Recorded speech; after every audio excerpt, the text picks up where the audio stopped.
Graça e paz da parte de nosso Senhor e Salvador Jesus Cristo. Eu quero compartilhar com a igreja nesta noite um texto que está no Evangelho segundo Marcos, capítulo de número 10, versos 46 a 52, que nos diz assim: E foram para Jericó. Quando ele saía de Jericó, juntamente com os discípulos e numerosa multidão, Bartimeu, cego mendigo, filho de Timeu, estava sentado à beira do caminho. E ouvindo que era Jesus, o Nazareno, pôs-se a chamar: Jesus, filho de Davi, tem misericórdia de mim. E muitos o repreendiam para que se calasse, mas ele cada vez mais gritava: Filho de Davi, tem misericórdia de mim. Parou Jesus e disse: Chamai-o. Chamaram então o cego, dizendo: Tem bom ânimo, levanta-te, ele te chama. Largando de sobre si a capa, levantou-se de um salto e foi ter com Jesus. Perguntou-lhe Jesus: Queres que eu faça o quê? Respondeu o cego: Mestre, que eu torne a ver. Então Jesus lhe disse: Vai, a tua fé te salvou. E imediatamente tornou a ver e seguia a Jesus estrada fora.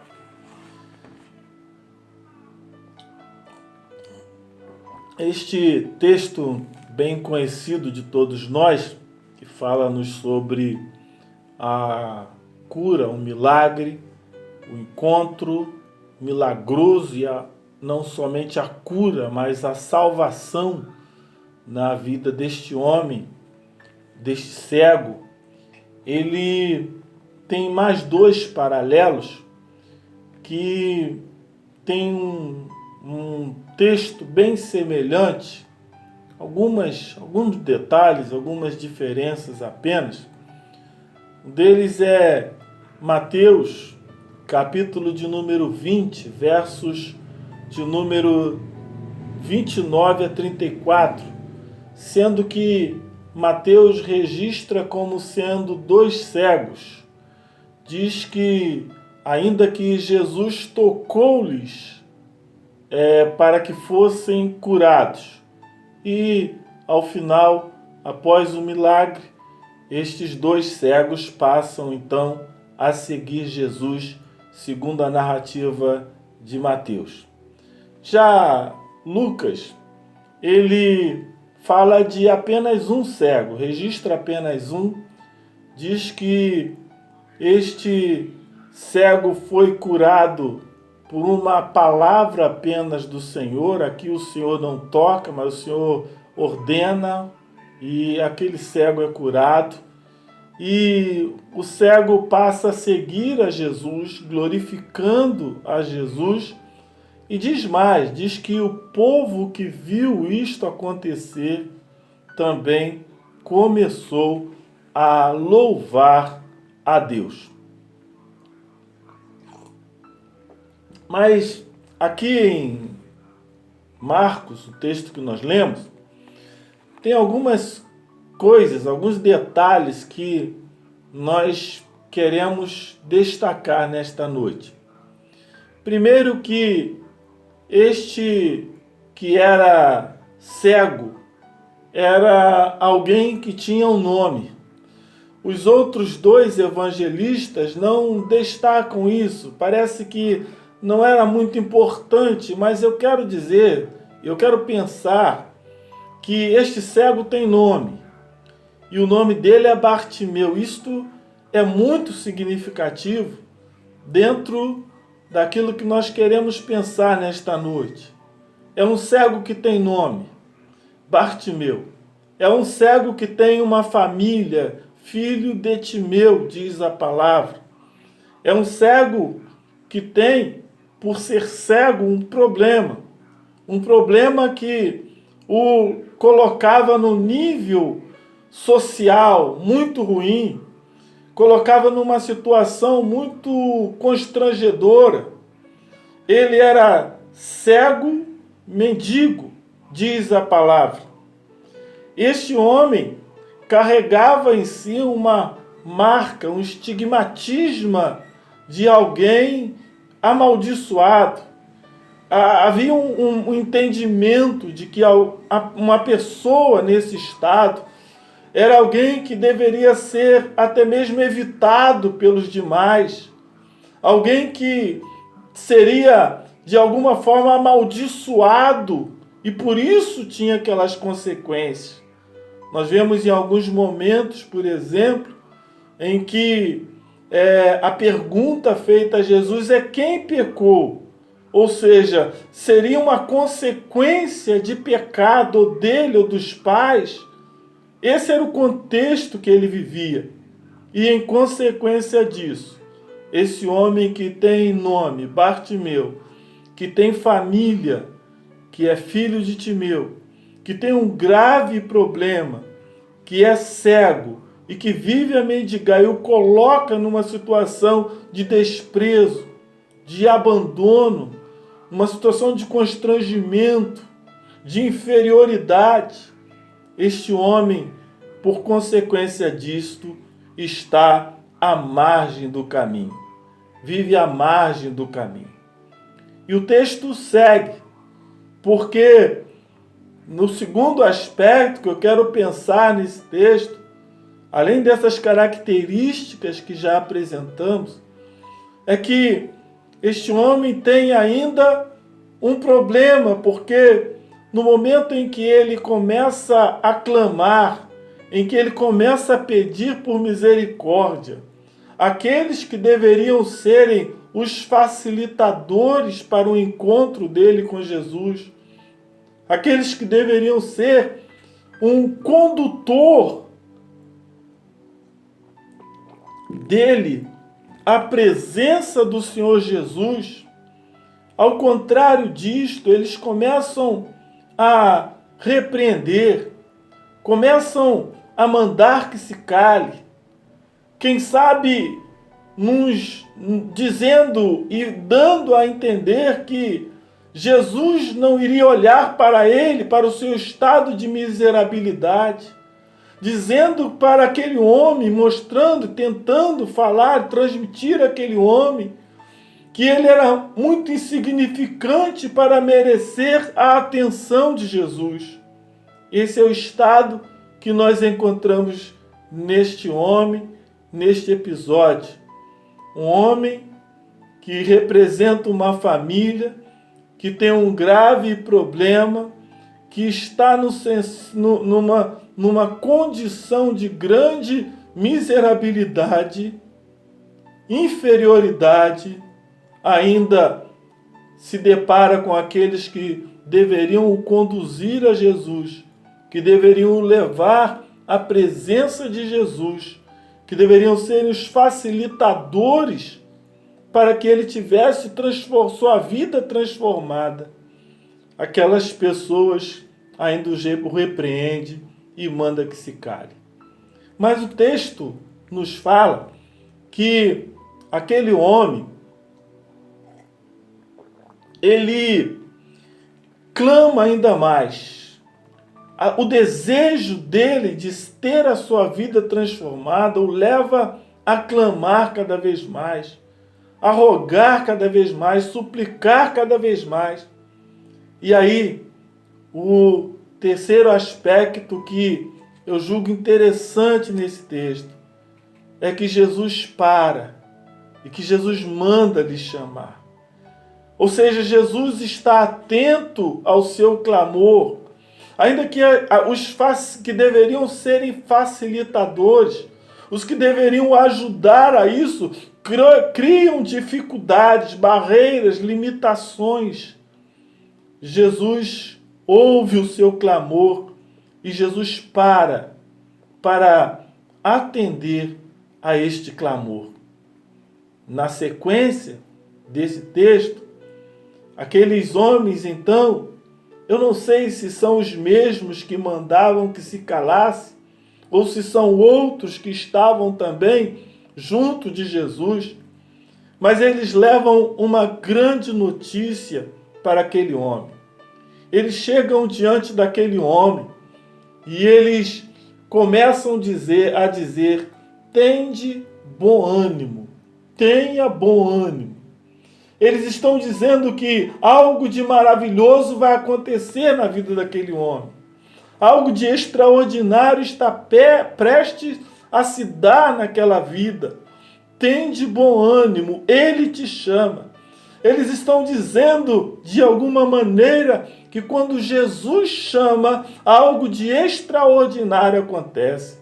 Algo de maravilhoso acontece quando Jesus chama e se ouve e se atende o chamado do Senhor Jesus. O texto diz ainda algo além. O texto nos fala que aquele homem, ele lança fora a sua capa. É interessante que os outros dois evangelistas, tanto Lucas quanto Mateus, não mencionam isso, não dá ênfase a isso. Mas diz esse texto que ele lança a sua capa. A capa era algo que o identificava naquele estado em que se encontrava. A capa era algo que fazia parte da sua vida, da sua existência. A capa era algo que lembrava e que mostrava a todos que, de alguma forma, o viam como alguém miserável, como alguém enfermo, como alguém dependente, alguém carente e alguém amaldiçoado, como muitos entendiam naquele contexto. Mas aquele homem lança fora aquela capa.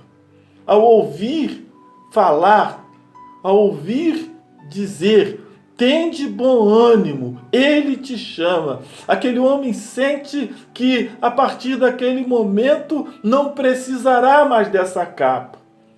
E ele lança fora a sua capa. Ele lança fora aquilo que o marcava, que o identificava. Aquilo que usava e fazia parte da sua vida todos os dias em que saía para algum lugar, para estar em algum lugar, a mendigar. Aquele homem lança fora e vai ao encontro de Jesus. E diz a palavra, texto que nós lemos, que naquele encontro, Jesus faz uma pergunta àquele homem. O que queres que eu te faça? E aquele homem disse, Senhor, que eu torne a ver. E diz a palavra que Jesus fala para ele, como que profetizando para ele, para que ele tornasse a ver. Mas Jesus fala algo muito mais significativo, quando Jesus diz, a tua fé te salvou. O texto diz que aquele homem, então, ele sai e ele é curado, é salvo e ele imediatamente ele vai seguir a Jesus estrada fora. Queridos, o texto nos faz pensar que estando nós no caminho, que é Jesus, Jesus é o caminho. O texto nos faz pensar que nós nos deparamos com muitas pessoas que estão à margem do caminho, que estão no canto, na beira do caminho, mas que não estão no caminho. Pessoas que têm nome e que você sabe o nome delas e que eu sei o nome delas.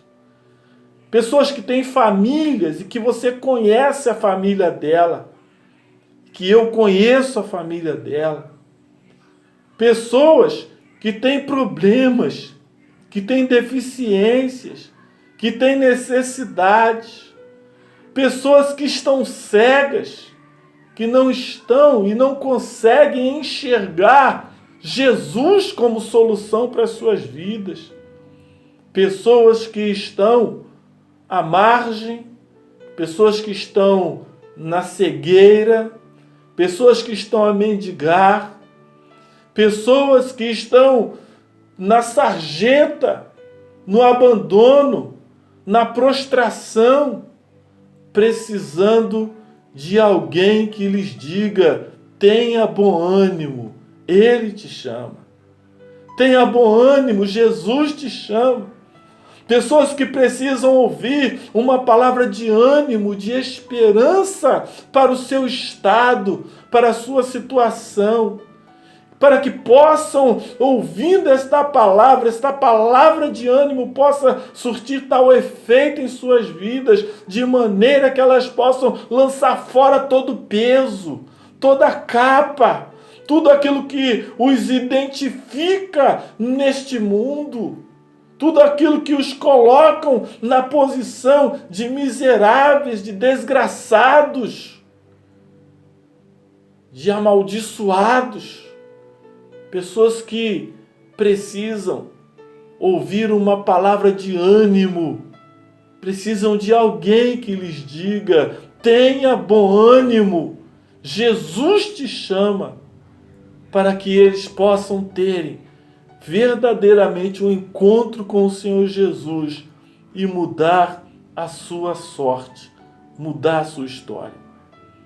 Aquele homem, então cego, mendigo, à beira do caminho, agora está vendo, salvo e seguindo a Jesus caminho afora. Eu gostaria, e eu quero estimular você a ser este mensageiro de ânimo, de fé e de esperança para aqueles que, mesmo tendo um nome, tendo uma família, estão vivendo em estado de miserabilidade, cegos, no mundo de trevas, e que precisa de alguém que lhes diga: tenha bom ânimo, Ele te chama.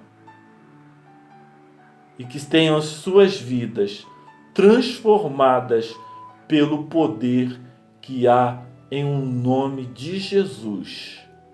Pai, em nome de Jesus, nome que é sobre todo nome, que nesses tempos difíceis pelos quais passamos, a tua igreja possa ser portadora de boas notícias, a tua igreja possa levar palavra de ânimo, de vida e de salvação, vindo da parte de nosso Senhor e Salvador Jesus Cristo. E aqueles cujo nome sabemos, cujas famílias conhecemos, que estão vivendo como cegos neste mundo, sem contemplarem a glória de Deus, recebam de cada um de nós uma palavra de ânimo, que se levantem, que lancem fora a sua capa e que sigam a Jesus, salvos para a honra e glória do nosso Senhor e Salvador Jesus Cristo. Assim eu oro pedindo e te agradeço em nome de Jesus. Amém. Que o Senhor abençoe a sua vida, abençoe a sua casa, abençoe a sua família, em nome de Jesus.